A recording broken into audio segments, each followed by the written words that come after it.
tell you about my show. Wednesday nights. And here we go. It's the rule of three with a touch of Basco. And like the Joker says, and here we go. It's Wednesday night and it's 9 o'clock. Click on the thumbnail, it's about to get hot. We get 3 different questions in only 3 minutes. It ain't for the scared, it ain't for the timid. Some will like us and some just don't. A lot will back us and some just won't. It don't matter with the Khaos crew. We specialize in making things do what they do. So sit back, chill, and enjoy the show with me, Chris, Guy Scar, and Nzo. Fire, peace. 9 o'clock, Wednesday nights. Don't miss it. Check us out.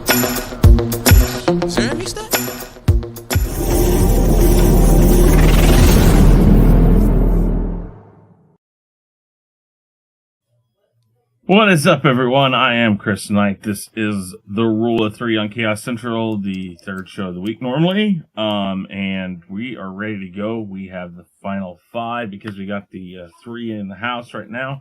We got the final 5. We got 1 answer we got right, or we got in this. And yeah. So how you guys doing tonight? Doing good? Doing well, doing well. All right. David, good to see you in the chat. Make sure you grab that link up above and share it out on whatever your social media is that you prefer. And make sure you smash that like button. Let's go around and talk to these guys, see what they got coming up here. We'll start over here with Nzo. Nzo, tell everybody about what you got tonight on the OOC and anything else you got going on. Right, just the OOC later on tonight. Nothing pretty much after that. No, that's about it. Very good. Okay. And Danny? I just got off of Hangout, Guy Scar show, and jumped on here, and depending on whether or not they bashing cops too much or not, I may make an appearance on Nzo's show. Probably bashing cops. No cop bashing tonight. Yeah, I mean, you sound believable. That ass. Chuck on your voice. That ass, no bashing cops tonight. Sunday, 8 o'clock p.m., 8 o'clock, not 8:30, 8 o'clock p.m. Eastern Standard Time will be the final She-Hulk Roundtable. It comes on tonight at 3 a.m., those of you on the East Coast. So we will see what else about tomorrow. Before we start, I got a question about that. Did you see it's like a little clip video. I think I seen it on Emergency Awesome. Yeah, like her supposed to be fighting Abomination. Yeah, I saw that too. But they're saying that might be a misdirection. Do you think he's going to fight Abomination in this one? I don't think it makes sense for him to go to the Sakaar. Me neither. Come back as Professor Hulk. They should set that up. That would be set up, to me, would be fantastic if they set it up. We don't see the Hulk for 2 or 3 years, and then he comes back as World War Hulk or World Breaker Hulk. That would be awesome. But whether or not they got that foresight to do that, I don't know. Oh, David, we were going to talk about that tonight on the OOC a bit if we have time. This guy got sued. No, he has to pay $960 million. Why? Because he lied about the Sandy Hook shit. Because he did what? Because he lied about Sandy Hook. He said, it was fake and there were actors and everything. He did what most of the Fox News people have done over the past few years. A lot of CNN, Fox, MSNBC, a lot of these news people, when they're held accountable for what they say, they come on now and say, well, no, look at how we're listed. Fox News is actually listed as Fox News and Entertainment, like when it's sold on the public. So what they're saying is we're providing entertainment too. So they claim that what they're doing is it's a persona that they're acting while giving news.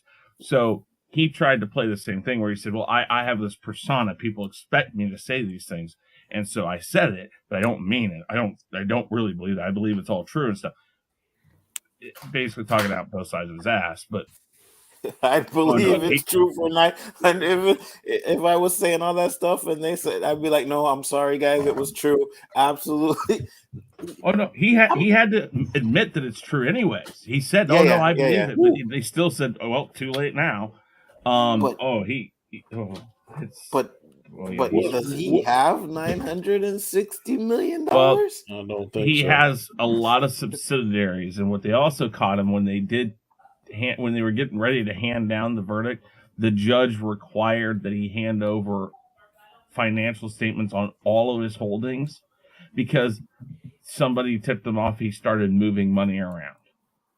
Oh, So really? he was trying to show the InfoWars, which is what was really part of being sued. They showed the InfoWars. He was basically going to mothball InfoWars and say, well, this is all I got. I'm not worth that much. I can't do anything about this. They're really going to take him. I think he's done. I really do. But then again, I thought there's been lots of people. Rush Limbaugh, I thought was done. He came back. Yeah. But I don't. What it is. And from what I heard, this is the second biggest lawsuit he has. So he has one where he had to pay even more money than that. Mm-hmm. What color is this guy? He's white, Danny. Okay, there you go. I mean, I don't disagree with that. I mean, but would it have mattered? Would it matter if a black man was saying the same things he was about Sandy Hook? Ask Bill Cosby and R. Kelly. well, wait, no. Okay, so are you saying because he's just getting sued for money, that's the difference? I'm just saying that I think in some situations, WP is alive and well. I don't know about that with this. We'll have to see. I don't even know where it's going to go yet. Because, again, they already kind of caught him in trying to lie about money. So if they continue to catch him on this stuff, they could probably really screw him over. But I don't know. That's crazy. I don't know if that's something that is punishable by jail time or whatnot. I don't know. There's a lot of question marks there. I won't disagree with you that there's some discrepancies on the fact that if he walks away from this and has any sort of career after the fact, absolutely it's because he's white. I would totally agree with that. Mm-hmm. Anyways, Danny, I seen you've been doing like a video almost every day, haven't you? Yep. That's right. Say again? So you've been doing like a video almost every day, haven't you? Not this week, but last week I did one every day.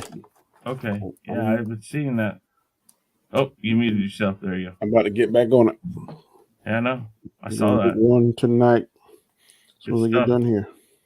Stuff. Good job. Well, guys, you know how this works. We have 3 topics on the doors, and those 3 topics could be any range of political, current events, sports, movies, TV, music, anything. It could be anything and everything. And if you ever pay attention to the description down below, you might get a hint on what exactly those topics are. And sometimes I'll throw articles out at the guys and have them look at stuff that's kind of going to be based on that. But let's get right to it so we can get to the final 5 also. Get back on that. Here are the 3 doors. Let's see here. I will say, Nzo, since you're there, I'll let you go first. 1, 2, or 3. Or wait, who went first last time? Like 2 weeks ago. Was it Nzo or Danny? I don't remember. I'll let Danny go first. Age before All right, beauty. Danny. 1, 2, or 3. Oh, damn. Wow. Too bad. I got thick skin, so I ain't even sweating that. Go ahead and give me 3. All right, number 3. Black Adam comes out next week. There have been a multitude of leaks, rumors, and speculation. 1, how do you think it will perform in the theaters? 2, will it help stabilize the DC or DCEU? And 3, will Danny's man crush on Dwayne The Rock Johnson be bigger than it is currently after he sees it? Danny, I'll let you answer those 3 questions first, and I'll give you 3 minutes to do so. And here's the 3 minutes. Your time starts now. Put the questions back up there so I can see it. Oh, yeah, okay. Here, hold on. Pause. Restart. I'll go down. Yeah, man, you're not doing your job. Copy and paste. Put that stuff in the chat so we can know what kind of I'm questions. working on it. I'm bringing up my other. I'm bringing up where I have it written down. All right. Take a 2-week break and he messes shit up, Danny. Instead of worrying about jokes, he worrying about trying to. What are you talking about? It's right there. It's in the chat. It's in the chat. Oh, now it is. Yeah. It's in the chat right there. I just had to go over to where I have it written down over here. You want me to read that off again, or do you just want me to I read got- number 3? Because I think I number got- 3 is a really important one in all of this. I'm ready to go. All right, 3 minutes time starts now. All right, how do you think it would perform in the theaters? I think, like I said in a video I did last week, I think it's going to make somewhere between 700 $850 million bucks. It might make the $1 billion be the second movie in DCU to make $1 billion behind Aquaman, but it's going to be competing with Black Panther, which I think is about 3 weeks after that. So I don't know if it'll be able to make 3 weeks in enough time. But Dwayne Johnson is in all kind of doggone videos and interviews, and he's hyping it up, and he's throwing in little Easter eggs about Superman and most powerful man on this planet and all that kind of stuff. So he's trying to definitely stoke the fire. So if he's able to stoke it, he might be able to get it. But I'm thinking in those 3 weeks' time, it's going to make somewhere between 700, 850 million bucks. I'm thinking it's probably going to be number 1 until Black Panther comes out. Then it'll drop to number 2. Will it help stabilize the DCU? I think it will if they follow the Rock's dream and his vision. Because I heard him in a recent interview. He's talking about 3 movies. So I'm thinking one of them going to be he's either going to interact somewhere, fight Superman, maybe Shazam. I'm not sure how Shazam is going to connect Shazam 2, but I'm pretty sure if he's able to get a cameo appearance of Superman, I feel quite certain there'll be some kind of appearance in the Shazam 2.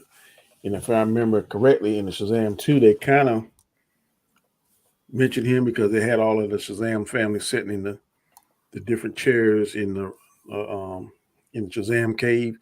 It's like, who's this belong to? So that's kind of pointing people that are rock fans that look. Black Adam is definitely the one that's supposed to be the 7th person on the Rock of whatever they call it, the Rock of Ages, I believe is the name of it. And 3, man crush on Dwayne Rock Johnson. I don't have a man crush on him. I think he's a very good actor. I will definitely like him more if he's able to slide one of those rockisms in there. And I would love to see Dr. Fate try to come up there and say, "Hey, I'm Dr. Fate," blah, blah. And he'd be like, "Well, who are you?" And he said, "Well, I'm Dr. It doesn't matter," and shoots with lightning bolt. That would make my day. So if you call that a man crush, then I'm gonna have a man crush on him. Because if he says that, I'm probably gonna lose my shit. As much as I want to see this, I'm still not convinced I'm going to drive an hour away to go see it in IMAX. I think I'm going to save that for Black Panther, but I think it's going to do well. I'm not sure about stabilizing because one movie don't automatically stabilize. We saw that in Aquaman. We made $1 billion, and they still were in a state of confusion over there. So it's going to take someone with vision, and I think if they follow The Rock in his vision, then that'll put them on a much steadier path than they're currently on now.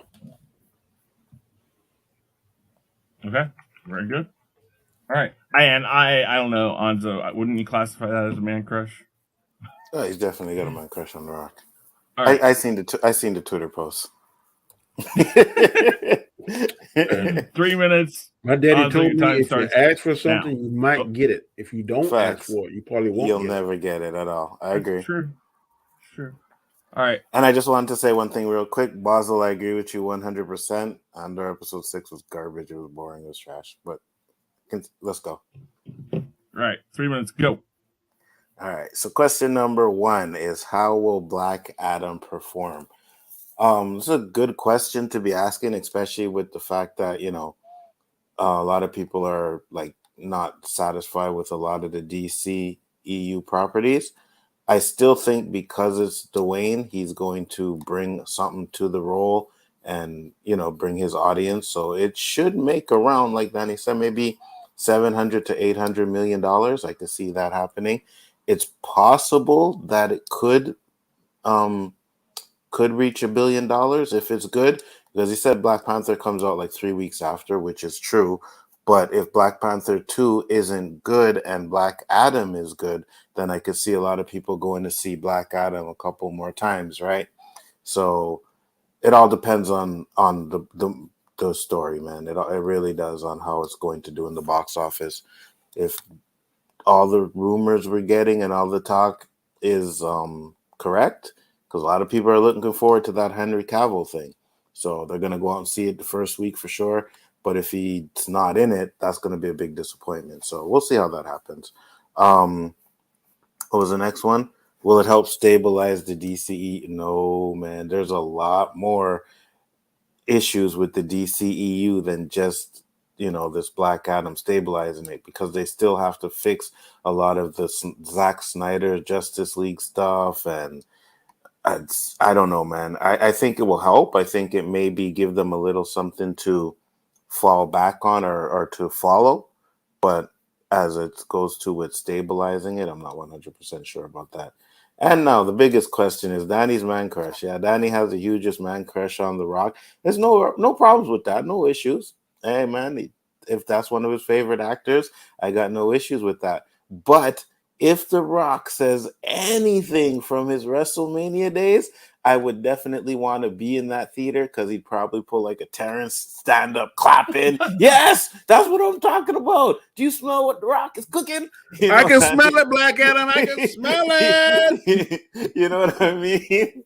So, yeah, and I promise you, the movie could be hot fucking garbage. And Rock says that movie or that line, it will be the best DCEU movie Danny will have ever seen, because he'll only talk about that one scene. It was like, yeah, the movie's trash, but The Rock said the line. The Rock said the line. So it all depends. Or if he looks at the camera and raises his eyebrow. You are correct. Or he does the eyebrow. Or in one of the fight scenes, he does the rock bottom on somebody or something like that. You know what I mean? Danny's going to have to get out that strawberry lube. Trust me. I'm not on that now. You have it, the strawberry lube. Beautiful. All right. Let's see here. So first is, how do I think it'll perform? I'm going to go and give it between 700 and $1 billion. I think it'll do fairly well. Even crappy DC movies, like I don't remember what the Whedon Justice League did, but I think it even hit over 500, didn't it? Yes.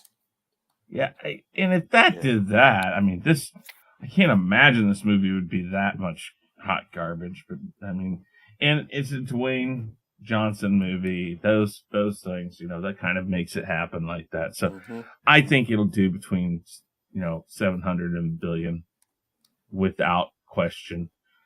The second, will it help stabilize? What was that? It made $657 million. Yeah, so I can't imagine that this wouldn't do that too. Will it help stabilize? Yes, actually, I think this is good. I think this is the first one that, as they were wrapping up post-production, Discovery probably had some things. That Dwayne Johnson wanted Henry Cavill in this. He wants Henry Cavill back as Superman. That's the things that get things straightened out, especially a star power person like Dwayne "The Rock" Johnson.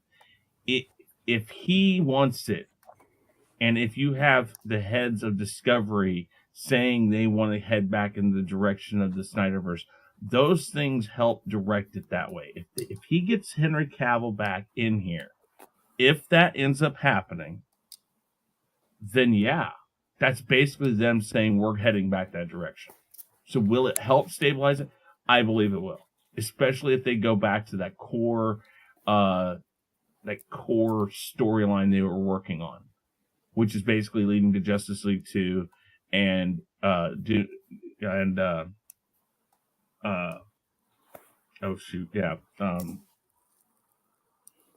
at the end of the first Justice League, Doomsday. All of that stuff. That would definitely help make that happen. Darkseid, you mean? Darkseid. I mean, thank you. Darkseid. Yes. No, I'm sorry. Doomsday. But right. If Doomsday was in the... Yeah. Anyway. Yeah. That's karma. It will help stabilize it and head it back that direction, I believe. Man crush. Nothing wrong with it. We just give Danny crap about it. Danny likes this, but I will say it would be really cool to see some of those things happen in this movie because that's kind of why we go watch The Rock's movies, is to see stuff like that, is to see him look at the screen for just a second and do those things. So I would think that would be freaking hilarious too. So I don't really give you, I don't. You can call a man crush. I'm already done took a half a day off. I'm going to see the first showing, that day, Thursday. Oh, really? Thursday, so, yep. Really? Yeah, I got my ticket already. I got my tickets already.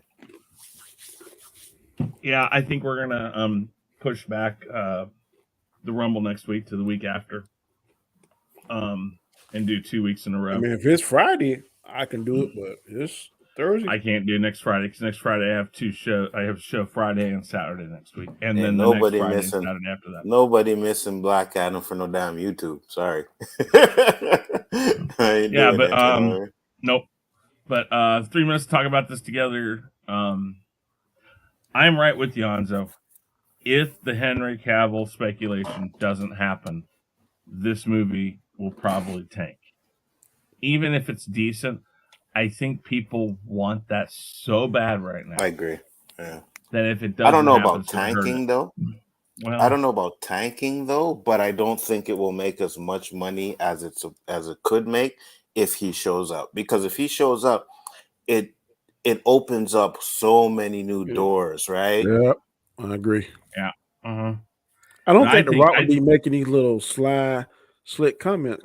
He was on some TV, Justin TV or JTV or something, and he was like, "So for so long, the most powerful man in the universe has been on the sideline." And when he said that guy's about losing shit. You think I got a man crush? That's so good. He was about, oh, thank you. So I'm just saying. Hey.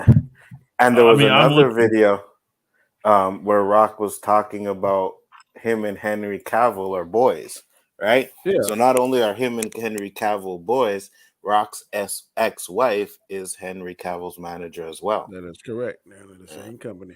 Same umbrella. Mm-hmm. No. So there's a lot of. Go ahead.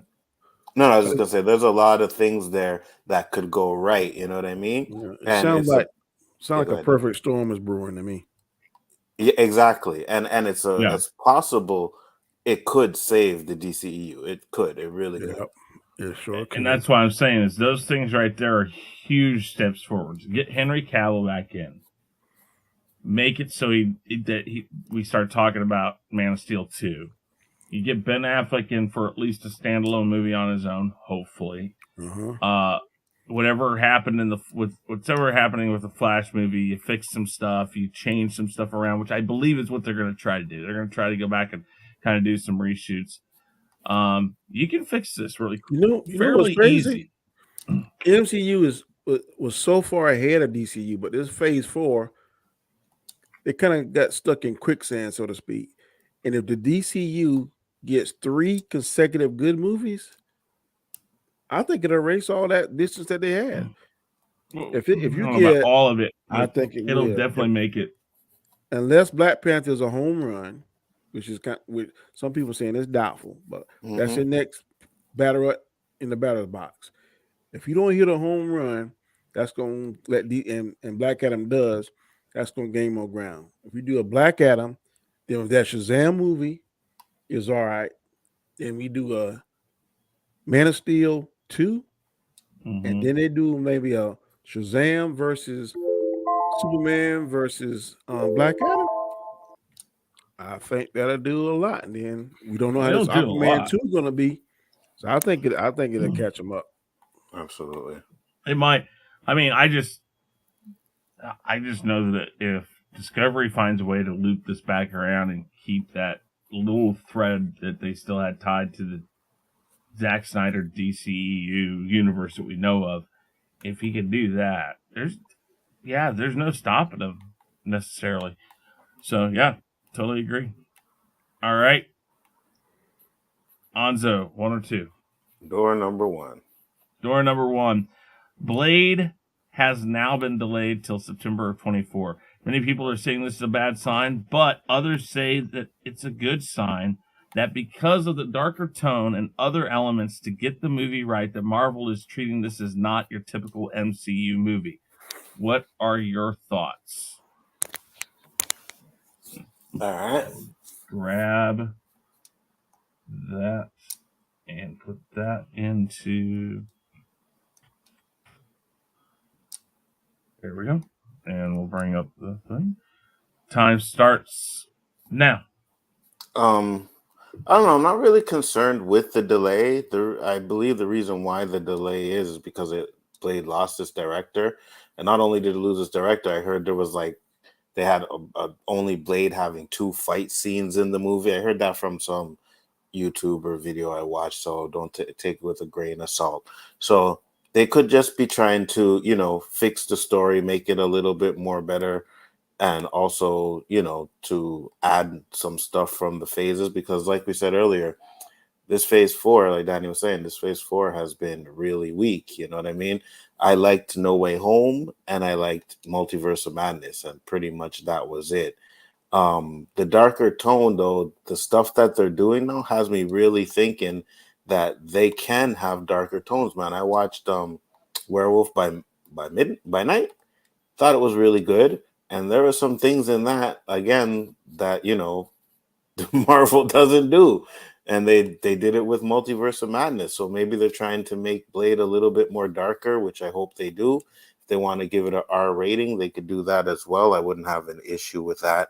So I hope they're just doing it to get the movie right, but they need to knock these movies out of the park, man. Blade has to be a knock out of the park. I think even Black Panther 2 has to knock it out the park too as well. At least that'll be 3 movies in this phase that, I at least liked or, are well received by people. I have faith in Ryan Coogler that he is going to make a good movie, but I'm also on the same token as I think that they should have recasted T'Challa. But that's for a different story. That's a different time. But other than that, man, I don't think it's a bad sign. I just don't. Like, it's happened how many times? We had a pandemic and all kinds of things. People are still getting back to, being normal. So obviously they may have certain things they have to switch up with the story or something like that. I don't know. I until we hear why they did it, it's just rumors and speculation. But with the way Marvel's been going, I don't take it as bad luck. I just take it that, they're making mediocre movies and maybe they want to right the ship. That's basically what I think. But yeah, like Quit David said, it's not a time to panic. Not yet. Not yet. Let's see what Wakanda Forever does. Let's see how good that is or how bad that is, and then maybe we can panic after that. Okay. Very good. Very good. All right. Danny, 3 minutes. Time starts now. I don't believe that delay is necessarily a panic sign or a sign for us to panic. I think that, and I've heard this, and I strongly believe this until I see something otherwise, that sometimes when you change bosses, it can improve or it can hurt your performance, depending on how much freedom or how many, I guess, hindrance they put on your performance. I believe quite strongly that Kevin Feige and Bob Iger had a better relationship, and Bob Iger probably trusted Kevin Feige more and kind of had, okay, as long as you stay within this guideline, blah, blah, blah, blah, blah, as long as you spend this money, blah, blah, blah, do what you want to do. From what I'm hearing, what I've heard in articles and other YouTubers, I don't think Bob Chapek has that same relationship. I think he wants to be more hands-on. Then sometimes your supervisor, we all know, can think they know more than you, and sometimes they lose some of their skill set sitting in the office versus you. They're doing the grunt work all the time and reading the manuals and seeing what the fans are saying and all that kind of stuff.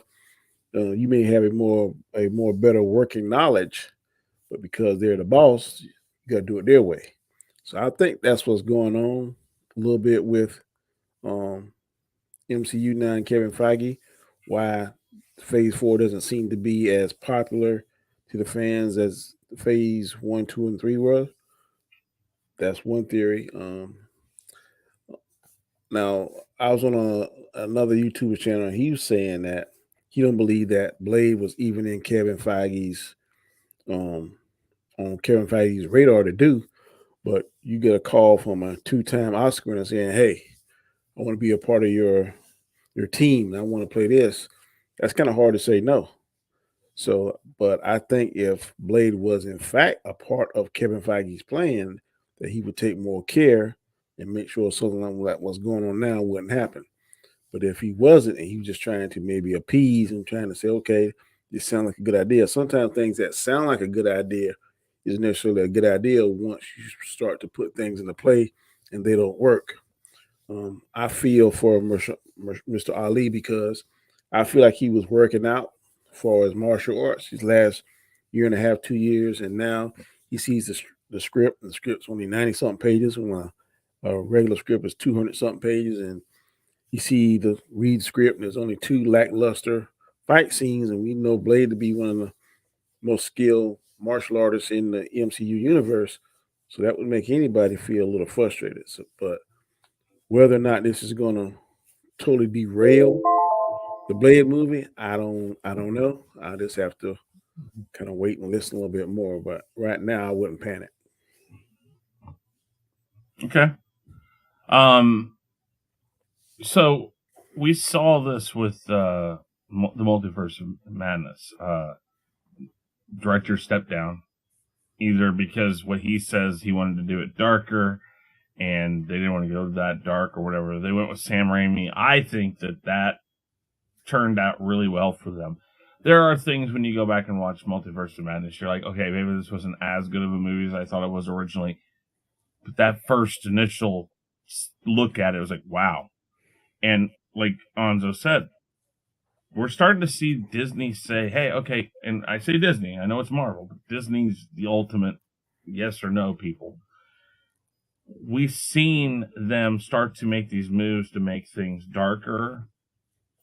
Moon Knight was a little bit darker compared to that. We started to see them cut stormtroopers in half and other things we didn't see before as early as 2 years ago.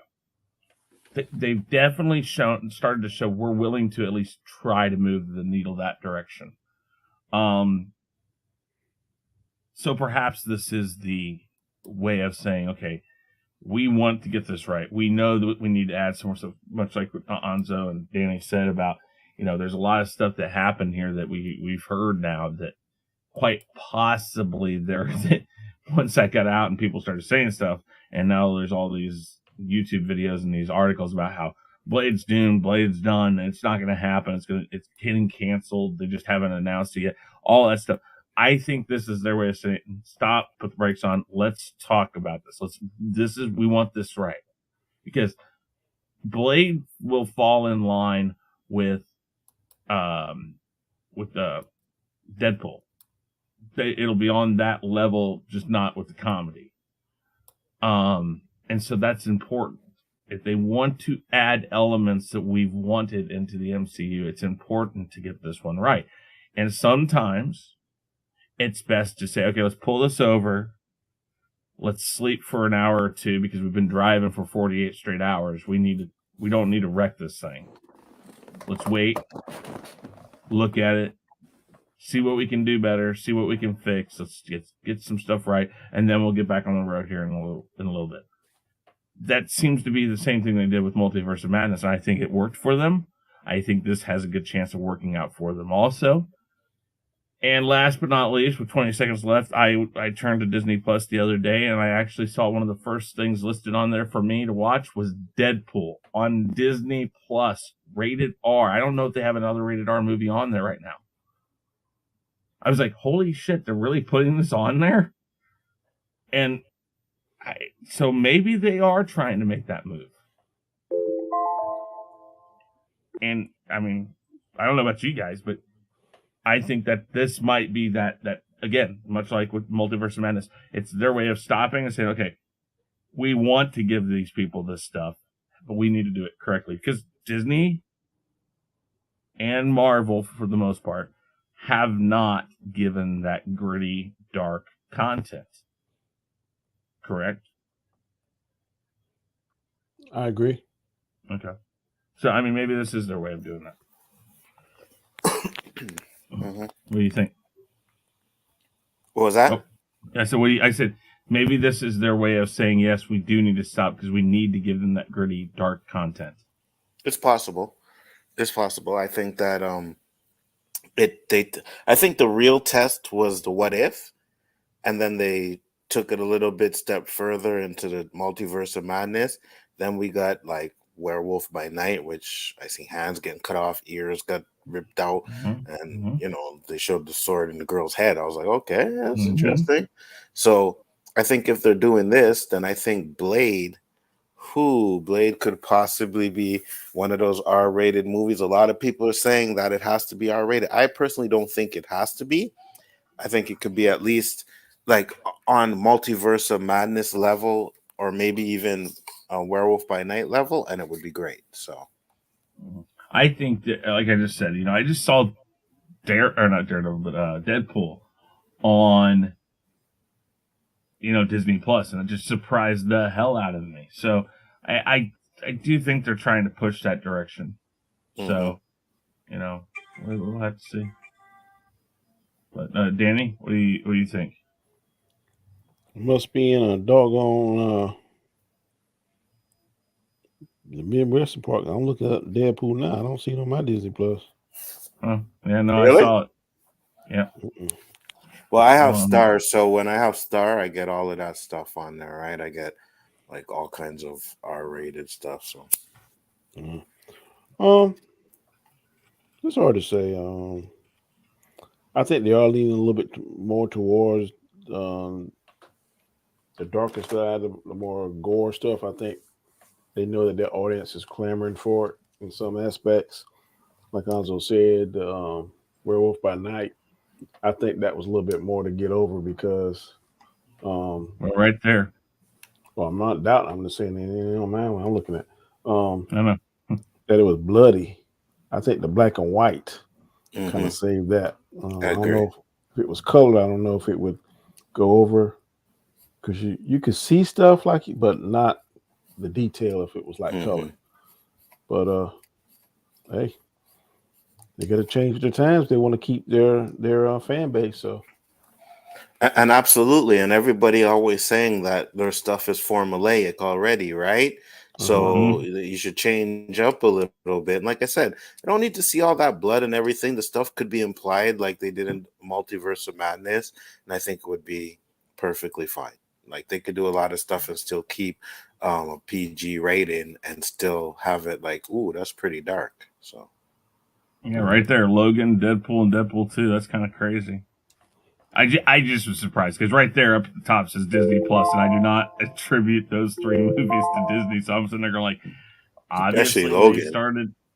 Yeah, exactly. And I'm like, okay, maybe they're trying to change that up. So well, they should, man. All right. Yeah, absolutely. We've talked about this. There's nothing wrong with going rated R, hard PG-13, soft rated R, whatever you want to call it. There's nothing wrong with that. All right, number 2. Last year, a documentary called Last Man Standing, Suge Knight, and the murders of Biggie and Tupac came out. As with most things associated with this topic, there is a lot of speculation as to what really happened with Tupac and Biggie murders. Have you seen this documentary? If so, what are your thoughts on it? And what do you think really happened with their murders? Was it a record company rivalry hit or just some random senseless violence? 3 minutes. Who would like to go first on this? I'll go first on this one. Fair enough. 3 minutes. Anzo, your time starts now. Well, I don't remember seeing it, if I did, but I've watched a lot of the Biggie Tupac stuff, a lot. And from what I remember is they ended up catching the guy, which was the one who they always said it was, who was the one he had the fight with in the hotel. I can't remember what they said his name was. His brother came out and confessed to it. The guy's dead, of course. He died, obviously. But they came out and This guy was the first person who they ever suspected as being the murder of Tupac, right? They suspected him. He had a fight with Tupac. Guys know it all started with the chain. He stole a death row chain from somebody. Then they caught him in Vegas. Tupac gave him a beat down and at the Tyson fight. And then later on, it ended up being shown in the car that it was him, right? There was all kinds of evidence in there. So I don't know if anything else has changed from that, but the last time I checked, it was him. So I have to go back and watch that documentary to see if there's anything different from it. But I don't know, man. I haven't heard any. I forget about that part of it, but they did. I know what they're saying about Biggie is a lot of investigation is actually now pointing to 3 off-duty officers. Yeah, I seen that too. So the Biggie stuff is the one that they still, like, from what I remember, haven't found the murder for that. So yeah, they're claiming that there were a couple of officers that were involved in that. They've claimed that Puffy had something to do with it, and in one of the documentaries, he literally does say he would offer some money, but he was just joking. Like, it was like kind of a joke type of thing. But I don't think he did it. I think if it's, and Donnie's a police officer, so maybe he can give more clarity. But usually, if you suspect the one guy to do it and you have a lot of evidence pointing to him, you may not have concrete evidence, but you have a lot of the evidence pointing to him, it's usually that person, right? So when I watch those documentaries, I pretty much think that's the guy that did it. It makes a whole lot of sense. Tupac embarrassed him, and he was a gangster. He wanted to get revenge on that. I want to know more about what happened to Biggie, though. That is concerning, and I think a lot of that had to do with the East Coast West Coast stuff, of course, and a lot of the police officers. So they say, and sorry, Danny, but they're saying that a lot of police officers had a lot, like, big investment in that, right? Because they were getting paid off by these guys, and the war between East Coast and West Coast was, bringing in work, basically. So I don't know about all those details. That stuff is like, yeah, but at the end of the day, I would really like to know what happened to Biggie, and I don't think we'll ever know. Probably never even really 100% know the truth about Tupac if it's not the guy that they. Indeed. All right, Danny, 3 minutes. Time starts now. I'm gonna sound really, really insensitive when I'm about to say. I never really gave a second thought, if I'm being honest, about who killed either one of those guys. I mean, they were great artists, and they were great storytellers, and they were a part of hip hop legacy. But I know how some people watch the stuff and follow it, and still, however many number of years later, they're still. I mean, I hope they catch him for peace of mind for his family and for his child. But it's something that I really don't think about unless I hear a topic like this. I'm sure the cops, if there were they're dirty cops, they had some kind of way to get in there and it would hurt their funds. I'm quite sure there's some dirty cops that may have something to do with it. I'm not going to sit here and be in this dream world and say they're not. I don't know. I just learned something about Tupac's killer. I didn't know they even found him or even had someone suspected, because that's just how little I pay attention to that. But it's bad that they got killed, but not so much Tupac. But if you listen to Biggie's music, he almost foretold his death. I mean, a lot of his music. I mean, he's talking about what's this one song? When I first heard it, I was like, oh my goodness. They pray for my downfall. If you listen to that song, he's talking about getting killed and killing people, and even taking his daughter with him and stuff. And so I don't know why, like, he foretold his death or he saw it or whatever, but sometimes you can speak stuff into existence. I mean, a lot of his music was talking about partying and stuff, but a lot of it too was talking about his downfall. He wasn't going to live to be as long, this kind of stuff. So, I mean, I don't know. I hear stuff And like you said, we really never know the truth. There's three sides to the story. The person's side, the other person's side, and then the truth. So I don't know, don't have a clue. Just by the little bit I do pay attention, I'm pretty sure Suge Knight had his hands in some kind of way, because everything I hear about him and his depiction and everything is like he didn't care. He thought that he was the man, and I know he had issues with Tupac at one time, and he probably was gassing Tupac up at some point and stuff against Biggie. Because we watched on some of the movies at first, they were friends, and then saw that video about Faith Evans and all this kind of stuff. So, I mean, I don't know. Sometimes, these beefs are fabricated, and sometimes these beefs are really real. So, I mean, I don't know. But I hope for closure for the family that they really find out the truth and let them know.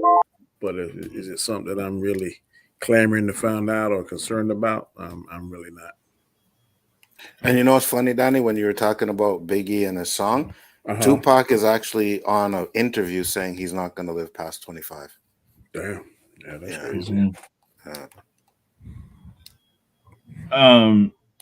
Yeah, so I mean, this is one of those things I occasionally circle back around to. I saw this on, I think it was on Stars on Demand. And I was like, okay, I'll watch this and see what this one has to say. Because, yeah, I think for a while now, they've always said the one guy killed Tupac. And the Biggie thing, I mean, I think his name is Keefy D or something like that. Something like that. And I know that they talked about a lot of off-duty officers were security the night of Biggie's shooting at the car museum. Yeah. So I mean, I think that's some of it. But what's really weird is I still had this deep down thought that it was kind of something that both Suge and Puffy kind of gave up something they both really valued. Whether or not it was an agreement or an understanding, I don't know. But I always felt like there was something in the cards that, I mean, I think the Tupac one made, I don't know how to make this sound less, not very insensitive, but Tupac wanted out of the deal. It was well known. He did a whole ton of recording. And we know that because we had stuff long after his death being released. But he did a whole bunch of stuff because he wanted out of that contract. So he just wanted to get it done. And I think once that happened, he was expendable. And whether or not it was a fight, whether or not it was set up, who knows these days? I mean, I think that there were so many circumstances of that. A lot of that stuff's been debunked, Chris. I understand that, but I still think that there's a lot there that, I don't know. Biggie was Puffy's cash cow. There is no way Puffy was going to do anything to harm that. That wasn't Tupac. I mean, I think the biggest problem with Tupac was I think Tupac wanted to leave and go back and work with Biggie again. I mean, even his Biggie's mom said that when he heard Tupac died, she could tell it affected him and he was sad about it. Even though, quote unquote, they may have had some feud going on. I think that was, I'm not sure. But you see, the feud was all predicated by Tupac, right? Biggie didn't have the same hatred for Tupac as Tupac had for Biggie. No, and I think a lot of that was Suge. I think that's a lot of it. I mean, we know the stuff that Suge's done. I mean, we know the stuff that he's been accused of doing, the fact that he's muscled people and stuff like that. So, I mean, I don't know. But I like these types of things, and I'm with Danny. I think the most important thing out of all of it is that their families get closure. Like, absolute, let's find out. And nowadays, there's a lot of people that have even said, listen, if it was undercover police officers, the families would be best off if they think that's what it is. If they just say, listen, we're not going to sue the city if we find this out. We just want to know, was it? Shit. I know. I understand, Danny. I understand. 3 minutes. Anything else you guys got to say about this? It's crazy. Yeah, go ahead, Danny. No, go ahead, Danny. No, I just say the whole situation is crazy. And I think a lot of it is people not thinking for themselves, or they taking what people say. If somebody says something about me, and unless I really trust this individual and I didn't hear for myself, I'm not going to go balls to the wall and try and take somebody's life or retaliate some kind of way. I'm going to have to first, if I didn't hear it myself, I'm going to have to really believe the individuals that's coming and telling me. And if you ain't in my certain circle, I ain't trying to hear that. And then even if you are in my circle, I'm going to try and validate it before I take action one way or the other. But some of these people just let people and then gassing people up. Sometimes you could have enough sense not to get gassed up. Now, like I said, I don't know how any of this stuff happened. It ain't something that I sit down and research like a normal murder case or something. But I feel things I've heard in the street. These different rival gangs or rival rappers would love to get something like the Kumo D and LL Cool J. I mean, they're going back and forth, this kind of stuff. And different, I think 50 Cent and Ja Rule, this kind of stuff. At some point, somebody got to have some sense. Maybe if one of these individuals has some sense and think for themselves, they may not be dead now. Is all I got to say. And I don't mean to sound insensitive. Well, you see, I do think that Suge Knight did edge on Tupac, but everything that happened was all Tupac. Tupac was a hothead. So Tupac went to the studio and, they seen him there. They like, hey, Tupac, come up, right? Tupac called him. Tupac got robbed in the lobby. What Tupac's issue was, it's like Biggie says he's the king of New York, right? That's what Biggie was always saying. I'm the king of New York, blah, blah, this and that. Well, Tupac's issue was, if you're the king of New York, how come you don't know nothing about what happened to me, right? So it's like, if you don't know nothing about what happened to me and you're the king of New York, then you must have something to do with it. And that's where it all stemmed from, is Tupac thinks that Biggie had him set up. Yeah. Maybe he meant the king of New York, like music-wise, not running shit. I mean... Well, yeah, kind of, because Biggie was that life. He was a drug dealer and did all that shit, right? So he was that life. So, but I thought the music saved him from that. It did, but I'm saying, like, how these guys say it wasn't just the music. It was, I was slinging rock, I was doing this, no one mess with me. You know what I mean? Biggie even has a song where he talks about, and I remember they said the ABCs of No. The song where he goes check this girl at her house, and it's an NFL football player, and he walks in while he's digging out the girl, but Biggie had his gun. Biggie pulls out his gun. The guy goes and gives Biggie like $100K. That song is a true story, and I think they said who the NFL player was at one point, but I can't remember right now. I'll see if I can Google it. Jesus Christ. Yeah, there's a lot of crazy stuff like that. I mean, but yeah, I will say this. I mean, I think that the people who do quote unquote gangster rap these days don't even understand, because the ones that we listened to back in the 90s that were there ain't no gangster rap these days. I don't know what the hell this is. Not Danny. Yeah, but when I was And Chris, I got a story to tell, and it wasn't an NFL player. It was about Anthony Mason. Okay. From the New York Knicks. Yeah. Yeah. But no, I mean, they lived that stuff. That's what they were writing, just what they knew. And I think that was a big difference, that it became people just trying to write like that, trying to act like that after like probably early 2000s as it started flipping. Yeah, I'm the king of New York and this and that, blah, blah, blah. So. All right, guys, it is that time. Let's do this.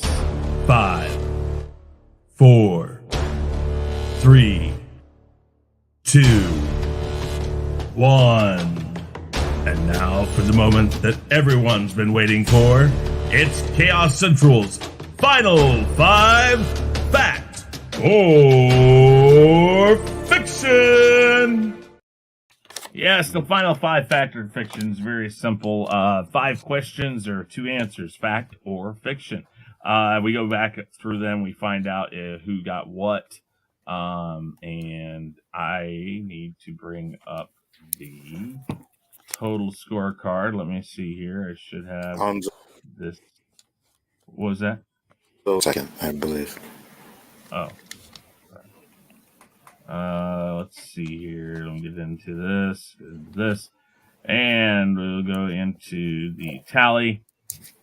Right now, Danny is in the lead with 36, Nzo with 31, I am with 33. So we're gonna start. Oh, I didn't even share that. Let's share that. How about that? That might help. Here you guys go. All right. So Danny is at 36, Nzo at 31, and I am at 33. And the first question this week that we will answer is this. It is from week 24, Final Five Fact or Fiction. Question number 1, She-Hulk Attorney at Law is premiering August 17th. It seems without doubt that Bruce Banner, Hulk, will have a big role in the series, but others are rumored. Fact or fiction, Matt Murdock, Daredevil, will appear in She-Hulk. And I don't know. I think he had a tiny bit to do with one episode. What do you think? This was question number 1. Danny says fact. Nzo said fact. And I said fact. We all got that right. So nothing changes as far as the score is concerned. Yeah, I know. 37, 32, and now 34. Yes. 32. I remember Danny saying fiction, but I guess we'd have to go back to the tape on that one. Negative. Yes. And it takes a lot longer than on the NFL. Oh, my God. Did you? I have a question for you really quick, guys. Did you guys see that call on Monday Night Football of Chris Jones stripping Derek Carr, and then they called a penalty on him for roughing the passer? Oh, my God. Oh, look it up. And I'm not just saying, it's not just Kansas City Chiefs fans that are pissed about this. It is a ton of people going like, well, what the hell? What is roughing the passer now? Touch him and it's done? Oh, God. Anyways. Yeah, because it was on your team. We get it. Well, no, it wasn't like that. I'm telling you. It's not like that. I know. Fiction. I was going to say, I know we watched a lot of games and there's a lot of shitty calls, but you seem to call out the one for the Kansas City game. You know what I'm saying? Of course I do. My God. You're absolutely right. You're absolutely right. I do. But this time it's like most everybody's on board with this one. Anyways. Question number 1 for Fact or Fiction this week. People are getting ready for Black Adam. There have been loads of rumors. Here are some Fact or Fictions to add to them. Fact or fiction, Black Adam will eclipse the 187 million mark for the largest opening weekend in 2022. So Marvel, Doctor Strange and Multiverse of Madness had the largest opening weekend so far this year with about 187.4 some odd million. Will Black Adam eclipse that? Basically, will Black Adam have the biggest opening weekend so far? Yeah. Fact. Fiction. I say fiction too on this because I think his largest solo movie opening. Actually, you know what? Oh boy, man! If never, I'm gonna go back. His largest movie opening was Jumanji. Yeah, but I want to say if people hear Cavill's in this, it's gonna just skyrocket. So I'm gonna say fact. I'm gonna still stick with fiction. Fair enough. Good enough. Question number 2 is fact or fiction. Dwayne "The Rock" Johnson will break the fourth wall at least once in Black Adam. Fiction. I'm going fiction as well. And I will go fact, actually. Really? Well, if he does that, like just looks at the screen, no, that's breaking the fourth wall because that's acknowledging. It's acknowledging. Oh, come on! Yeah, that's kind of iffy one too, right? Because he could actually be looking to someone off camera, standing in front of him, and they just show him. Unless it's set up like that, if there's nobody around him. And he looks at the camera. You got to admit that's breaking the fourth wall. If you look at the camera, do something like in the story, and it relates to the story. I'll give you that. But if you look at the camera, Nah, Well, I'm not just talking about a look at the camera. He looks at the camera and gives the people's eyebrow. Or something like that. Yeah, because he did it in Fast and Furious 6 or 7, one of the two. He did stop when he talks to his daughter, and he looks up at the camera and he does that. And it's a very listen. I'm not looking for something here that's a questionable. I mean, it is obvious that he's looking at that camera and he's looking at the people in the audience. Now, if he says something to them, that's definite too. And if I think it's like that, I will let you guys vote on that too. Okay, we'll agree to that. I think you have to have like a conversation, like She-Hulk has with us. This is my show, or another. We'll play it by ear. Like something gets.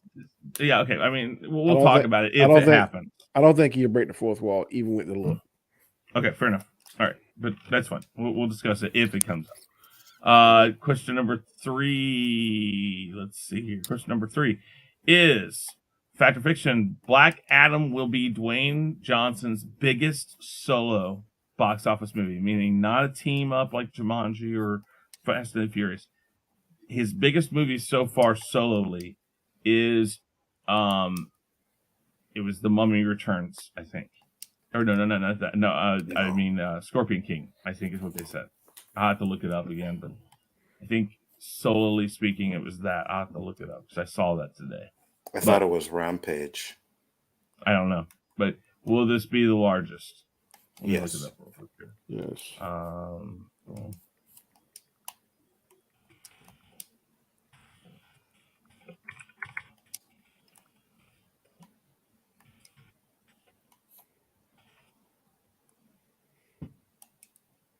highest grossing ones.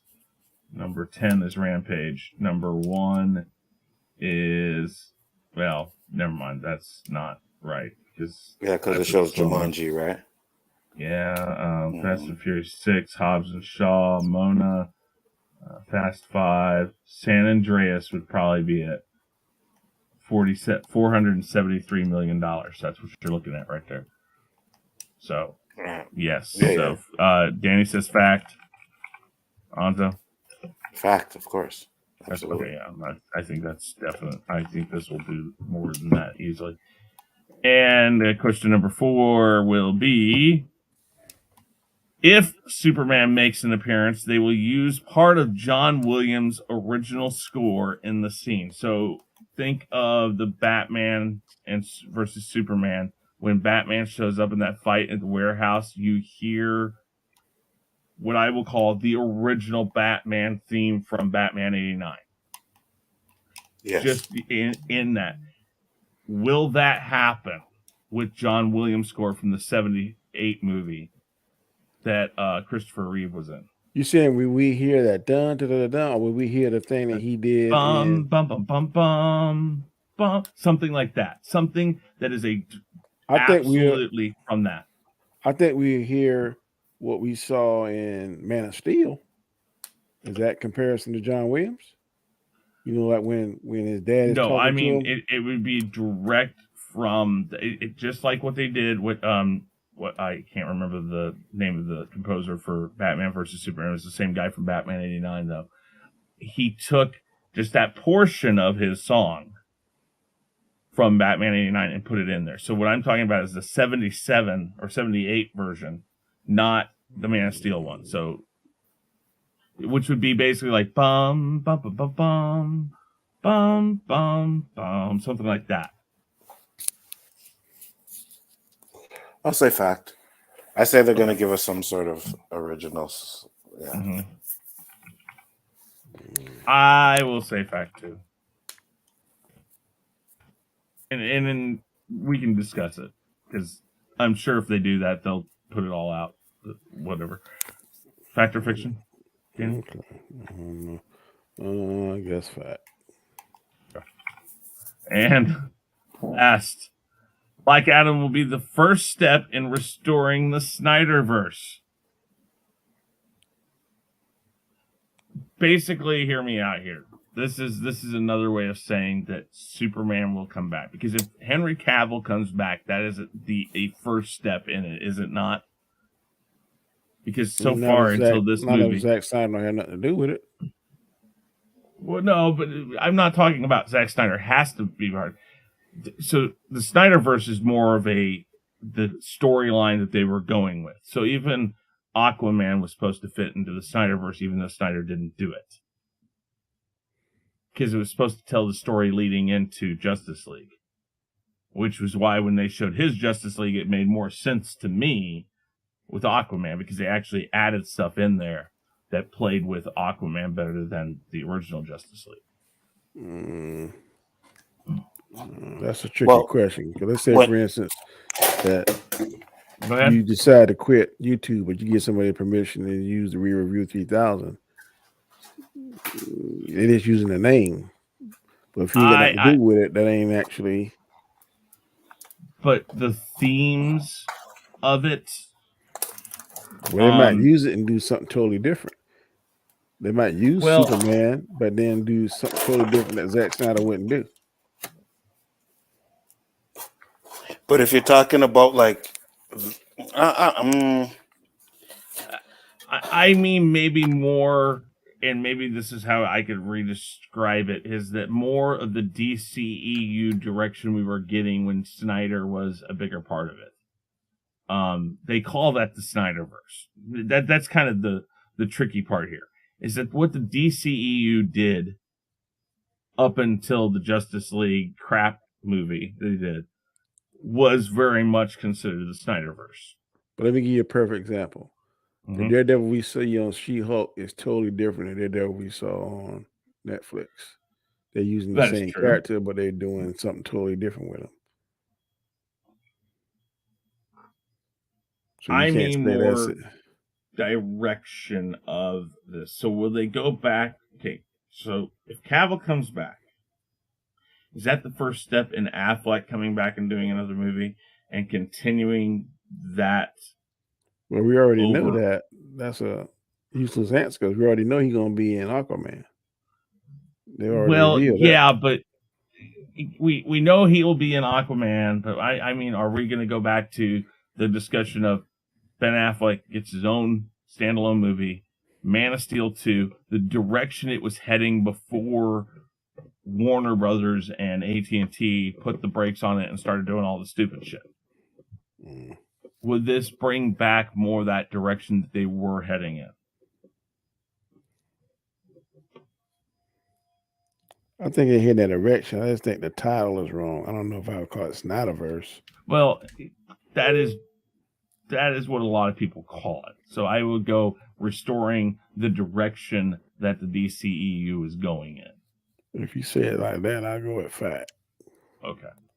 And that's more what I mean. But I think everybody considers that the DCEU going in that direction. I'm going to say fact also, because I think they'll go back and correct some stuff and things like that. Okay. So, got through that. That's saved. Double check and make sure it's saved. We got the scores saved. And that's it. Why don't you, Nzo, go ahead and tell everybody what you got going on tonight one more time, and then you can jump out and start your stream. Go ahead. Yeah, what's up, guys? Biggaford Entertainment. Make sure to check us out on the OOC, which will be starting up pretty soon.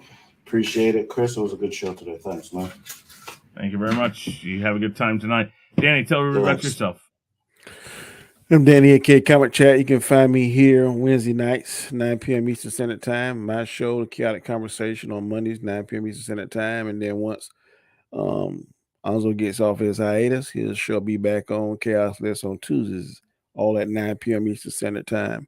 This Sunday at 8 o'clock p.m. Eastern Standard Time, not 8:30, but 8 o'clock will be the last She-Hulk Roundtable, which comes out 3 a.m. on Eastern Standard Time tonight. So I'm not going to stay up to see it, but I'll probably be watching it in the morning when I get up on the way to work or at work. It depends on how busy I am.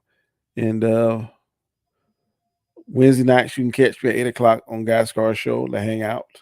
And on Sundays at 10 p.m. Eastern Standard Time, you can catch me on Robert Storm's channel, Storm Live. We have a very engaging conversations and topics.